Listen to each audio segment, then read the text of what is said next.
Hello,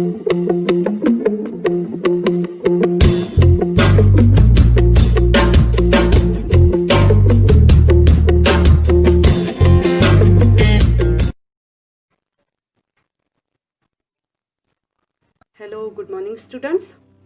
So this is the video for semester 1 BA Special English.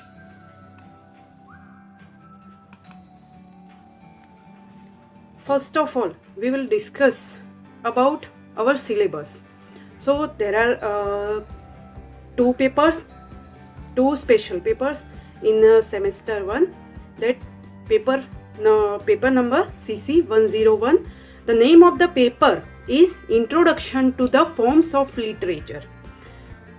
Paper 1નું નામ છે પેપરનો code છે CC101 અને પેપરનું નામ છે introduction to the forms of literature. લિટરેચરના ફોર્મ્સનો પરિચય.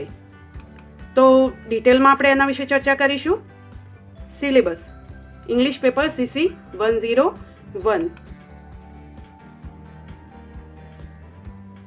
Unit 1. Unit 1 contains 2 points. First is essay as a form of literature, and second is short story as a form of literature. In our next lecture, we will discuss about all the units in detail. Unit 2. Unit 2 contains 2 points. First is Shakespeare's Sister by Virginia Woolf. The Religion of the Forest by Tagore. Unit 3. Unit 3 contains also 2 points. First is The Lady Rams by Mulk Raj Anand. Second is The Fall of the House of Usher by Edgar Allan Poe. Now the fourth unit. Fourth unit contains acquaintances. Acquaintances એટલે કે થોડું પરિચય. There are some famous figures, some famous writers of the English literature. So we will discuss about the writers in our next lecture. So acquaintances એટલે કે થોડો પરિચય. અલગ અલગ જે લેખકો છે અંગ્રેજી સાહિત્યના જે મહાન લેખકો કહેવાય કે એમના વિશે થોડો પરિચય. એમનું નામ, એમનો ક્યાં જન્મસ્થળ છે, એમની જે રાઇટિંગ છે, એમણે કયા પ્રકારના લખાણ કર્યા છે, એના વિશે ચર્ચા કરીશું. નાઉ paper, English paper CC102. The code of the paper is CC102. Core compulsory 102. The name of the paper is British Poetry 14th to 17th centuries. The name of the paper is British Poetry 14th to 17th centuries. એટલે કે British poetry 14મી થી 17મી સદીની જે British poetry છે, તો આ જે છે એ પેપરનું નામ છે. Unit 1.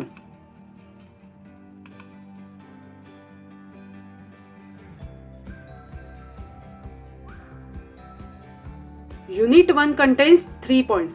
First is Introduction to the Age of Chaucer. Second is Chief Characteristics of the Elizabethan Poetry. Third is Metaphysical Poetry. Now Unit 2.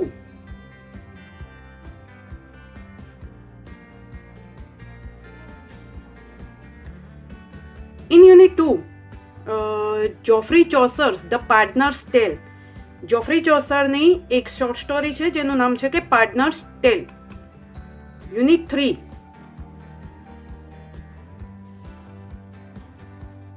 Unit 3 contains 4 points.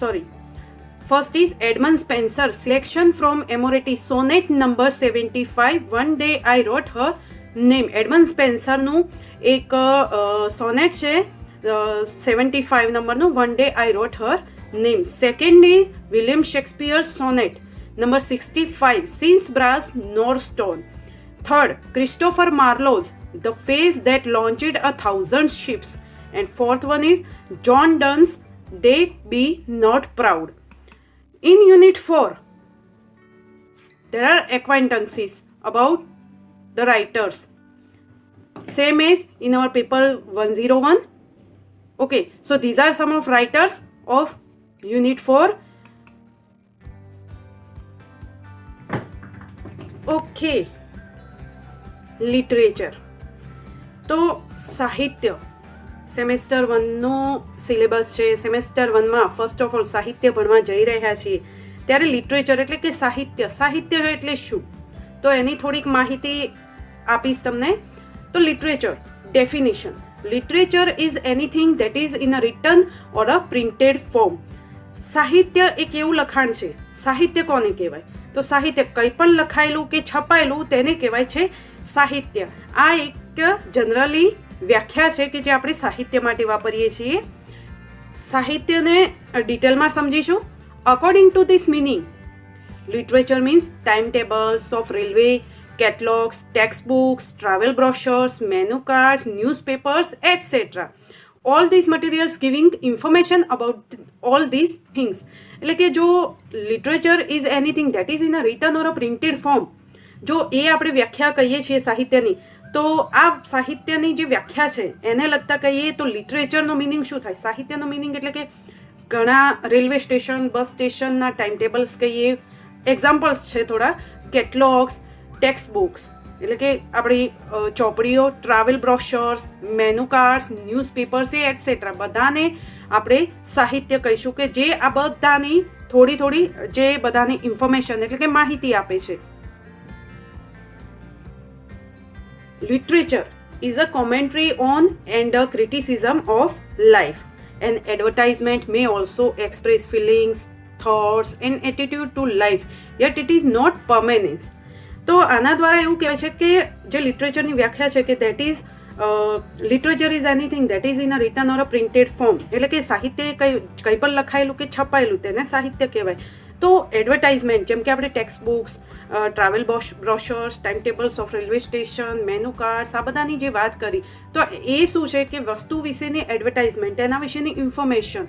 તો કદાચ એડવર્ટાઇઝમેન્ટ લાગણીઓને બતાવે છે, વિચારોને બતાવે છે, તમારા અભિગમને વ્યક્ત કરે છે, પણ એ પરમેનન્ટ નથી. Permanence it's a most important thing of literature. એટલે કે પરમેનન્સ એ લિટરેચરનો એક કહેવાય કે મહત્વનું પાસું છે કે જો પરમેનન્સ નથી, શાશ્વતપણું, પરમેનન્સ જો નથી, તો એને આપણે લિટરેચરની વ્યાખ્યામાં કઈ રીતે લેવો, તો એને ડિટેલમાં સમજીશું આપણે.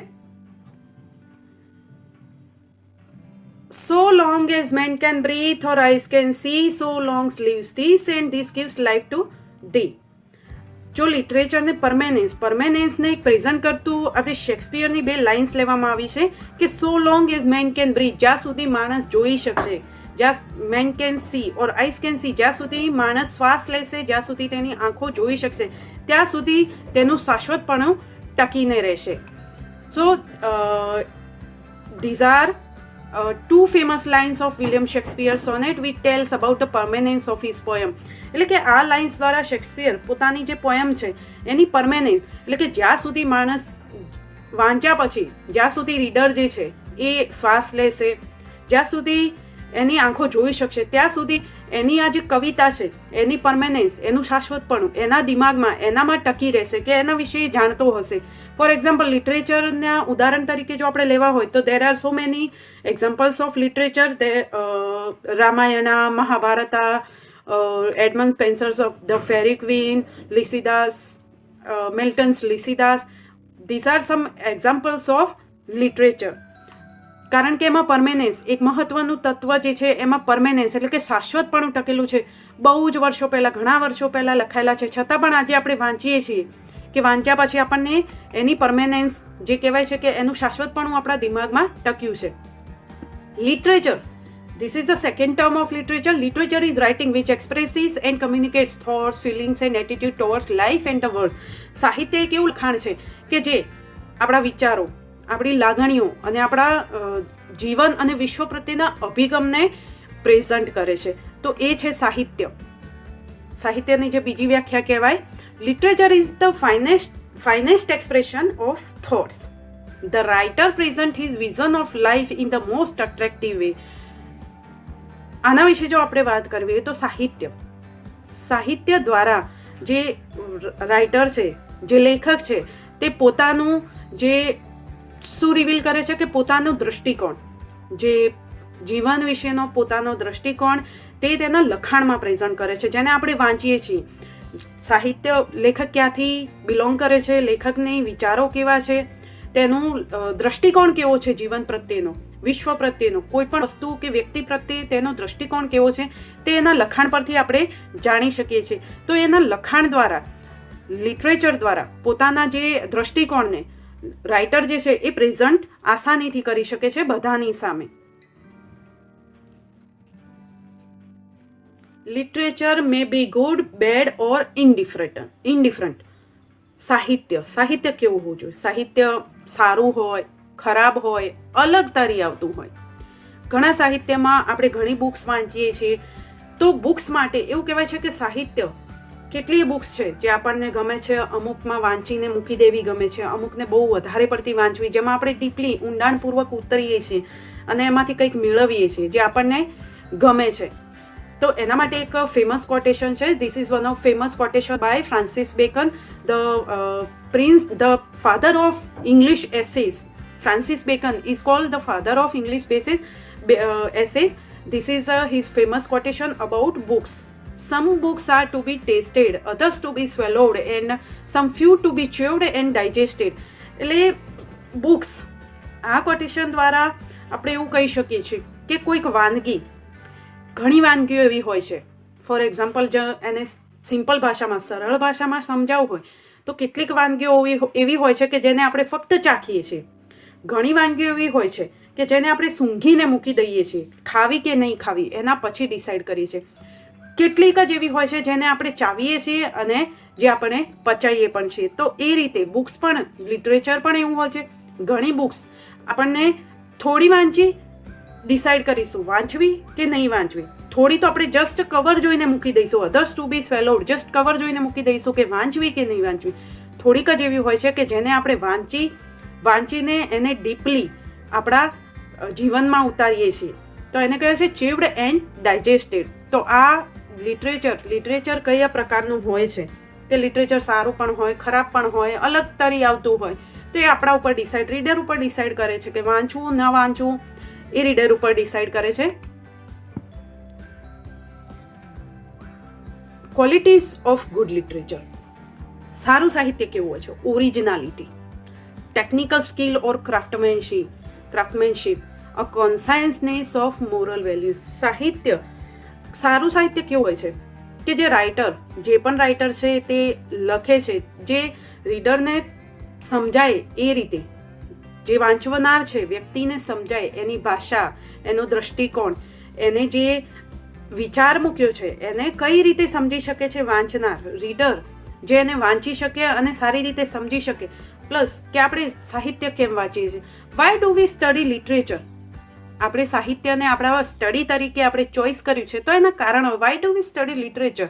આપણે સાહિત્ય કેમ ભણીએ છીએ? તો એના અમુક કારણો છે કે કદાચ આપણને પૂછવામાં why do we study literature? લિટરેચરને શા માટે ભણીએ છીએ? તો ટુ પાસ ધ એક્ઝામ, એટલે કે ફક્ત પાસ કરવા માટે.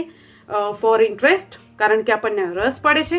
ટુ ગેટ નોલેજ, એટલે કે આપણે અલગ અલગ જગ્યાઓનું, કારણ કે રાઇટર હંમેશા જ્યાંથી હોય ત્યાંથી બિલોંગ કરતો હોય તો એની આસપાસના વાતાવરણને એના લખાણમાં પ્રેઝન્ટ કરે છે.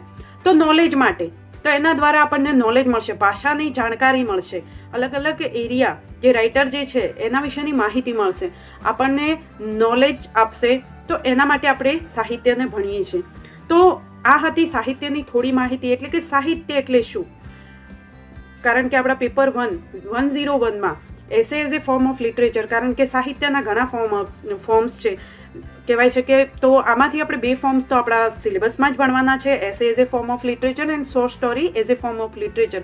Essay as a form of literature and short story as a form of literature, we will discuss about that forms in detail in our next lecture. So this is the syllabus and some few information about literature, that what is literature, sahitya શું છે. Okay, thank you all of you.